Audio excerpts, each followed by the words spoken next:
गेल्या 38 दिवसांपासून लोकसभा निवडणुकीची धूम सुरू होती। निवडणूक मुख्य आयुक्तांनी निवडणुकीची घोषणा केल्यापासून आचारसंहिता लागू झाली आणि एक प्रक्रिया सुरू झाली। प्रशासन, पोलीस व मतदार राजा यांच्यासाठी अतिशय व्यस्त असे हे दिवस होते। यामध्ये सोशल मीडियावर लोकसभेच्या चर्चेची धूम होती। प्रत्येकाच्या व्हॉट्सॲप ग्रुपवर उमेदवारांच्या चर्चेने आला दिवस गाजत होता।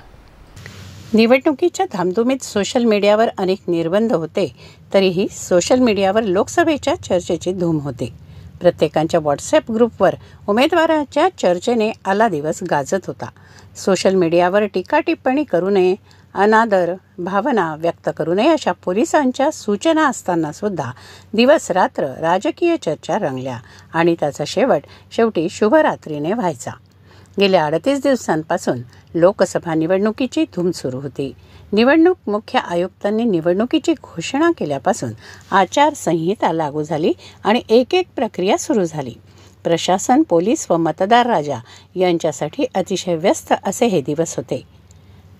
महायुतीच्या उमेदवार नवनीत राणा या निवडणूक रिंगणात होत्या, तर महाविकास आघाडीचे उमेदवार बळवंत वानखडे, प्रहारचे दिनेश बुब उमेदवार म्हणून रिंगणात होते। तसंच रिपब्लिकन सेनेचे आनंदराज आंबेडकर देखील निवडणूक रिंगणात होते। नवनीत राणा यांचं बोधचिन्ह कमळ, बळवंत वानखडेंचं चिन्ह पंजा, तर दिनेश बुब यांचं निवडणूक चिन्ह शिट्टी होतं। रिपब्लिकन सेनेचे आनंदराज आंबेडकर यांचं बोधचिन्ह सिलेंडर होतं।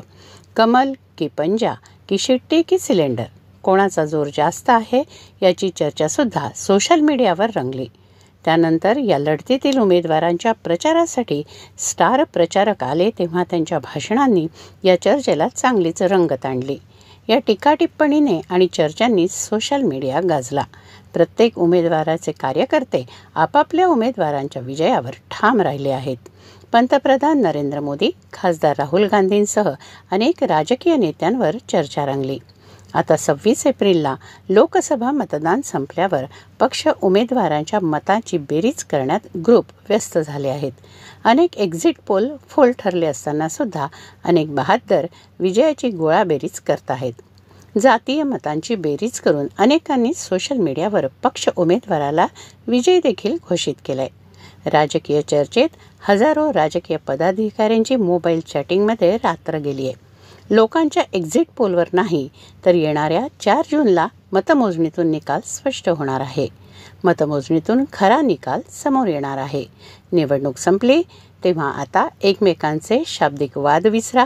आता पुन्हा आपल्या मित्रभावाचे, गुण्यागोविंदाचे व सर्व धर्म समभावाचे संबंध जोपासा, असं सिटी न्यूजचं आवाहन आहे।